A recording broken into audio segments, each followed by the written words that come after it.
Hello viewers, welcome செய்யணும். அடுத்து போடுங்க. ஈஸியான ஒரு டீ டைம் ஸ்நாக் தாங்க வந்து செஞ்சுருக்குறோம். இது பார்த்தீங்கன்னா உருளைக்கிழங்குல அவ்வளோ ஒரு சூப்பரான ஒரு டேஸ்டியான உருளைக்கிழங்கு பக்கோடா இருக்குங்க. இது எப்படி செய்யலான்ட்டு பார்க்கலாம். இந்த வீடியோ வந்து உங்களுக்கு பிடிச்சிருந்துச்சுன்னா மறக்காத ஃபேமிலி அண்ட் ஃப்ரெண்ட்ஸோட ஷேர் பண்ணுங்கள். ஃபஸ்ட் டைம் வாட்ச் பண்ணுறவங்களா இருந்தீங்கன்னா மறக்காத சப்ஸ்கிரைப் பண்ணுங்கள். வாங்க இப்போ எப்படி செய்யலான்னு போய் பார்க்கலாம்.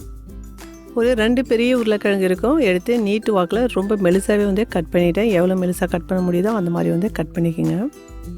ஏன்னா இது வந்து எண்ணெயில் வந்து வேகணும். நம்ம வந்து துருவி வந்து இது செய்யலை, அந்த மாதிரி வந்து செஞ்சோன்னா அது டிஃப்ரெண்ட்டாக இருக்கும். நீட்டு வாக்கில் வந்து வெங்காயமும் கட் பண்ணிக்கிட்டேன். ஒரு 2 இருக்கும் மீடியம் சைஸில். தேவையான அளவு பச்சை மிளகாய் வந்து கட் பண்ணி போட்டுக்கோங்க. 1 டீஸ்பூன் இஞ்சி பூண்டு விழுது. நானே பவுடர் மசாலா எடுத்துருந்தேன். 1 டீஸ்பூன் வரமல்லி. இதுக்கு நல்லா குறைன்னு இடிச்சிக்கிட்டேன். உங்கள்கிட்ட சிக்கன் மசாலா மட்டன் மசாலா எது இருக்கோ எடுத்துங்க. நான் வந்து 1 டீஸ்பூன் சிக்கன் மசாலா எடுத்துக்கிட்டேன். காரம் பத்தலைனா கொஞ்சமாக வந்து சேர்த்துங்க. ஜீரகத்தூள் 1/2 டீஸ்பூன், மஞ்சத்தூள் 1/2 டீஸ்பூன், 1/2 டீஸ்பூன் மிளகுத்தூள். இது எல்லாமே வந்து மிக்ஸ் பண்ணிவிட்டு நம்ம இதில் வந்து போட்டுக்கலாம். ஒரு 4 டேபிள் ஸ்பூன் மைதா மாவு. இது கூட வந்து அரிசி மாவு வந்து ஒரு 2.5 டேபிள் ஸ்பூன் வந்து போட்டுக்கலாம்.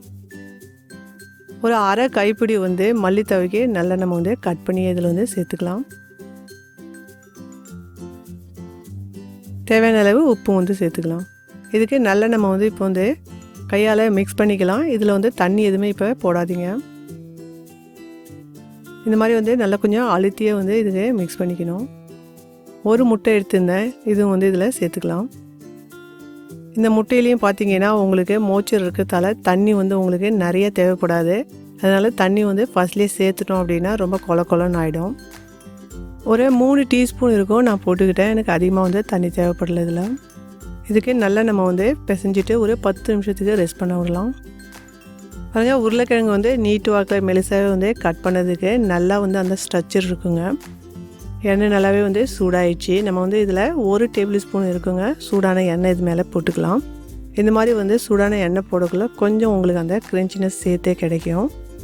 இப்போ நம்ம வந்து எண்ணெயில் வந்து இது போட்டுக்கலாம். எண்ணெய் நல்லாவே வந்து சூடாயிடுச்சு. மீடியம் ஃப்ளேமில் வச்சுக்கோங்க. இந்த மாதிரி கையால் வந்து பிடிச்சி வந்து அதை வந்து போட்டுக்கலாம். போட்டதுமே நம்ம வந்து இதுக்கு டேர்ன் பண்ணக்கூடாது, கொஞ்சம் நேரம் வேக விடலாம். பாருங்கள், நல்லாவே ஒரு பக்கம் வெந்துடுச்சு. இப்போ வந்து டேர்ன் பண்ணி இன்னொரு பக்கமும் வந்து வேக விட்டுக்கலாம்.